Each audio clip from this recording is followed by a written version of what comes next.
There is a kind of exhaustion that does not come from the body, but from the mind itself, which never stops reviewing, correcting, and blaming. Overthinking oneself can become a constant burden, and Billy Graham observed with concern this inner movement that turns awareness into permanent self-pressure. This is a reflection on the moment when the mind stops helping and begins, quietly, to wear down the one who lives within it. Thinking about oneself seems healthy. A person believes they are simply trying to understand what they feel, improve their attitudes, avoid mistakes. But there comes a point when this movement stops being balance and begins to turn into repetition. They replay conversations after they end. They listen again to their own tone of voice.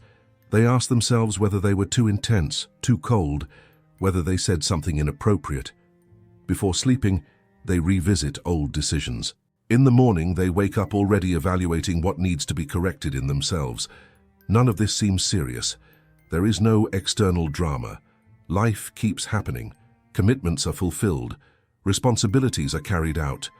To someone watching from the outside, it may look like a responsible, attentive, careful person. But inside there is a dialogue that never closes. This conflict is rarely recognized as a problem. It presents itself as maturity, as awareness, as necessary self-criticism. The person feels they just need to think a little more, analyze a little more, review a little more. After all, no one wants to make the same mistake again. What often goes unnoticed is the exhaustion of this process. When thought constantly turns back on itself, it begins to occupy every inner space. The mind does not rest because it is always evaluating. There is no real pause. Even in moments of leisure, there is a part observing one's own behavior. They wonder if they are interesting enough, if they are adequate, if they are disappointing someone, if they are disappointing themselves. Over time, this excessive focus creates a feeling of constant surveillance. It is not someone from the outside judging. It is the person examining themselves. Small mistakes gain proportions larger than they truly are. Small flaws become evidence of something bigger, and this happens almost invisibly. Many people live like this for years without realizing they are trapped in this cycle. They do not talk about it because they do not quite know how to explain it. It sounds exaggerated to say they are tired of thinking. It feels inconsistent to admit that their own mind has become heavy. So they move forward. The curious thing is that this excess of self-focused thinking usually comes with good intentions, wanting to get things right, wanting to be better, wanting not to hurt anyone. But the effect can be the opposite. The person begins to withdraw, to measure every word, to doubt every natural impulse. Spontaneity decreases, lightness decreases, confidence decreases, and still, they continue believing they just need to think a little more. This is the conflict, a mind that believes it is protecting but is slowly consuming emotional energy, a constant, common, silent inner movement that many feel, even if they cannot name it. Billy Graham observed this inner movement with careful attention. He noticed that human beings have a natural tendency to turn inward when they feel insecure, when they fear failing, when they want to control their own path. That inward look, in itself, is not the problem. The problem begins when it turns into a closed circle. For him, there was a clear difference between awareness and self-centeredness. Awareness allows a person to recognize limits, acknowledge attitudes, mature. But thinking that revolves only around one's own performance creates a kind of inner isolation. The person begins to live excessively inside their own analysis. Billy Graham understood that when someone thinks too much about themselves, they are not necessarily being vain. Often they are being harsh with themselves. They are trying to avoid future mistakes. They are trying to deserve acceptance. They are trying to reach a standard they themselves have created. But the more they try to examine themselves in order to reach that standard, the farther away it seems. He saw that this type of conflict is born from a legitimate desire to be better, yet it ends up producing the opposite effect. Instead of generating growth, it produces constant tension. Instead of bringing clarity, it generates repeated doubt. The mind begins to function like an inner courtroom where the judgment never ends. And in that courtroom, the person is both the prosecution and the defense. Billy Graham spoke about the importance of an inner listening that was not obsessive, a listening that did not search only for flaws, but allowed one to recognize their own humanity. He understood that human beings need moments of real pause, not just continuous analysis, because when everything is evaluated all the time, nothing is simply lived. He observed that many people suffer not because of major events, but because of small accumulated thoughts. It is not a single mistake that weighs heavily. It is dozens of memories revisited. It is not one isolated criticism that hurts. It is the mental repetition of that criticism for weeks. That repetition creates a rigid internal narrative. The person begins to define themselves by their own mistakes. They begin to see themselves more by what failed than by what was built. And the more they observe themselves, the less space remains to simply exist. For Billy Graham, there was a real risk when excessive focus on the self became permanent, not because the self is irrelevant, but because it was not meant to be the only center of attention all the time. When all mental energy is directed toward one's own image, performance, and value, life narrows. He recognized that human beings need something beyond themselves to maintain balance. When that beyond disappears, thinking closes in, and a mind closed in on itself can become extremely demanding. It was not a criticism, it was a human observation. He understood that many carry this tension in silence, believing they are simply being responsible. But deep down, they live with the feeling that they never do enough, never are enough. And when the mind takes on this constant role of evaluator, it begins to steal the lightness of everyday life. Billy Graham saw in this process a subtle danger, not explosive, not dramatic, but progressive, aware that settles in slowly, almost imperceptibly, until the person no longer knows how to relax inside their own head. And perhaps the most delicate point is this: when someone becomes accustomed to living under this inner judgment, they begin to believe it is normal, that it has always been this way, that it will always be this way. And that is where the conflict deepens, not because of a lack of strength, but because of a lack of awareness that thought may have crossed the boundary of care and entered the territory of constant self-surveillance. In daily life, this movement is barely noticed because everything seems urgent.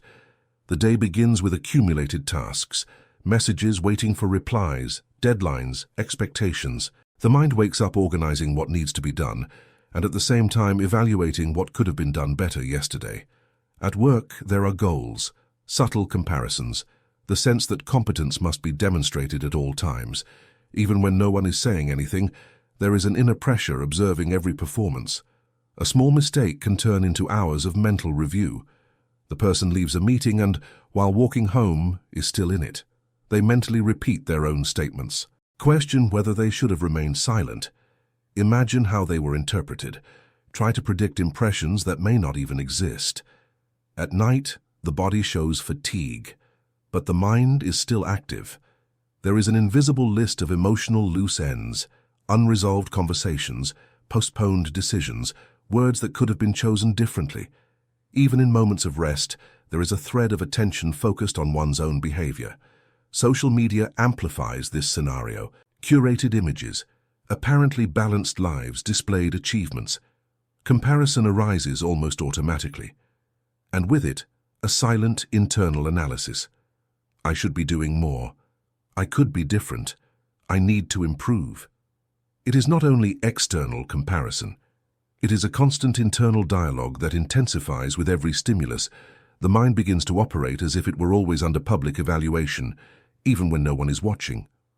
Over time, this self-surveillance becomes habitual. The person learns to function under continuous internal pressure. Tasks are completed, commitments are honored, problems are solved. On the outside, they appear efficient. On the inside, there is accumulated wear that rarely finds space to be acknowledged. Perhaps you have felt something similar when lying down and realizing the day has ended, but the mind has not ended with it. It keeps reorganizing, correcting, anticipating, as if it were dangerous to simply stop. Modern routine makes this cycle easier because it rarely offers real intervals. There is always something to consume, to answer, to watch, to produce. And when there is finally an empty moment, thought returns to the self with even greater intensity. The feeling of always owing something to oneself settles in slowly. It is not a concrete debt. It is a constant impression that something still needs improvement, something needs correction, something needs to be proven. And the more the person tries to reach this internal standard, the farther away it seems. This accelerated comparative external environment feeds the habit of overthinking oneself. The mind begins to function like a continuous performance report. And while all of this happens, life goes on. Days accumulate, months pass. Emotional exhaustion grows almost imperceptibly. The danger is not in working, in seeking growth, in desiring improvement. The danger is in never allowing oneself to exist without evaluation, in never experiencing a moment of simply being present, without measuring every detail of one's own behavior. When thinking about oneself becomes the predominant activity of the mind, the person begins to lose something essential, the ability to live without constantly observing themselves. And little by little, this changes the way they relate to the world and to themselves. And then midnight arrives. The house is quiet. The lights are off. The body asks for rest, but the mind continues. It is at this moment that the inner noise becomes clearer. During the day, tasks take up space, conversations distract, notifications interrupt. At night, none of that interferes, and what was pushed aside begins to surface. Small memories, a poorly phrased sentence, a look that seemed disapproving, a decision that still creates doubt. They are not major tragedies. They are details. But they return persistently. The feeling is strange. During the day, the person functions almost on autopilot, solves, responds, fulfills. But when everything stops, a different kind of fatigue appears, a weight that is not in the muscles, but in the inner repetition. They turn from one side to the other in bed, try to shift focus, think about the next day, make plans, mentally organize tasks. But deep down, what remains is the evaluation of themselves. Why did I say that? Why did I react that way? Why didn't I do it differently? The mind does not accuse with shouting. It insists with questions. And the more external silence there is, the more noticeable this internal activity becomes. There is a sense of always being in operation, even when still, even alone, even in the dark. The next day arrives and everything begins again. The body gets up. Routine takes control. The person goes back to acting, producing, responding. But that nighttime activity does not completely disappear. It simply blends into the other tasks, and so the cycle continues. Over time, this pattern leaves marks that are not always immediately noticed. Overthinking oneself does not explode in a single moment. It wears down gradually. The person begins to lose lightness in simple situations. A neutral comment may be interpreted as criticism. Someone else's silence may be seen as rejection, not because there is external intention, but because the mind has already been trained to examine itself. This accumulated wear changes the way they feel in their own body. There is a constant tension, as if they are always preparing to correct something. Even in moments of rest, there is a subtle state of alertness. Over time, a kind of internal distance emerges. The person participates in conversations, but part of them is evaluating how they are being perceived. They laugh, but soon after review whether they laughed too loudly. They take a stand but spend hours reflecting on whether they should have remained silent. This fragmentation is exhausting. The impact is not only emotional, it is psychological. When someone observes themselves all the time, spontaneity begins to fade. Naturalness becomes rare. Every gesture is measured. Every word is weighed before and after it is spoken. And this creates a continuous feeling of inadequacy. Nothing seems enough.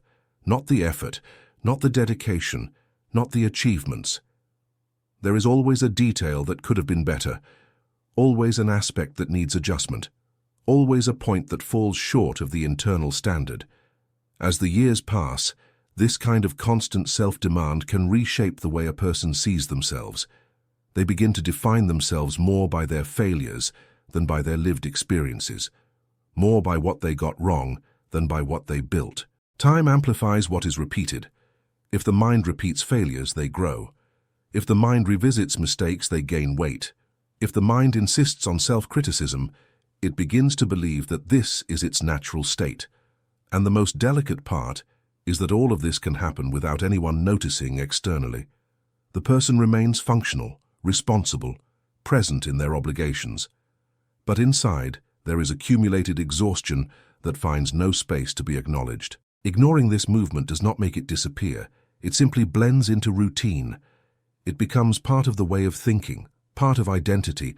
The person begins to believe it has always been this way, and the longer it lasts, the harder it becomes to perceive that there is a difference between reflecting on oneself and living under constant internal judgment. This is the point where the conflict stops being merely a mental habit and begins to shape the way the person experiences their own life. There is no visible collapse. There is continuous wear, and it continues day after day. At some point, a different perception begins to emerge, not as a ready-made answer, not as a technique, but as an internal shift. There is a difference between existing on autopilot and truly being present in what one lives. A person may continue fulfilling tasks, keeping commitments, sustaining responsibilities, and still begin to notice that they have spent too much time observing themselves from the inside, as if always under evaluation. When that perception matures, something shifts. The problem does not disappear. The position toward it changes. The mind remains active. Thoughts continue to arise, but perhaps they no longer need to be treated as verdicts. Perhaps they can be seen as movements, not as final definitions of who someone is. This shift is subtle, almost imperceptible, but it alters the relationship with the conflict itself. Instead of fighting every thought or believing all of them, the person may begin to recognize that thinking is not the same as being. That feeling is not the same as becoming what one feels. Being present is different from monitoring oneself. Being alive is different from measuring oneself all the time.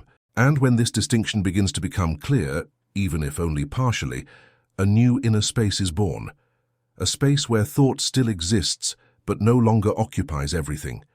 This awareness does not solve the conflict, but it repositions the one who lives it. And sometimes, that repositioning is the first sign that the mind does not need to be an enemy, only understood in a different way. Thinking about oneself is not wrong. The problem begins when that thinking occupies every space and turns existence into constant evaluation. Throughout this reflection, it has been possible to see how the mind can assume a role that never ends, reviewing, measuring, comparing, correcting, always trying to adjust something, always chasing a standard that seems to move.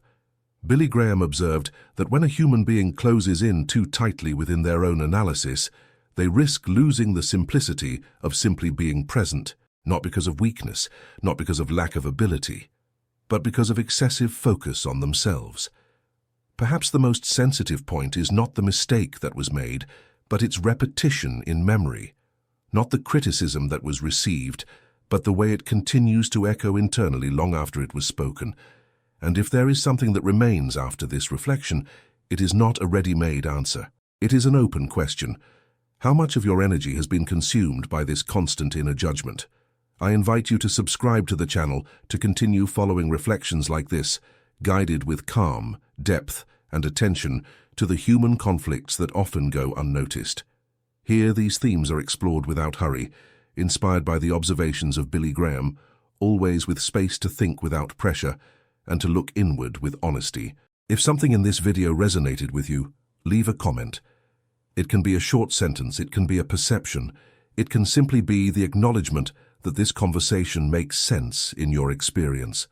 This space is also a form of listening, and perhaps as the video comes to an end, the mind is still active, but now at least it has been observed.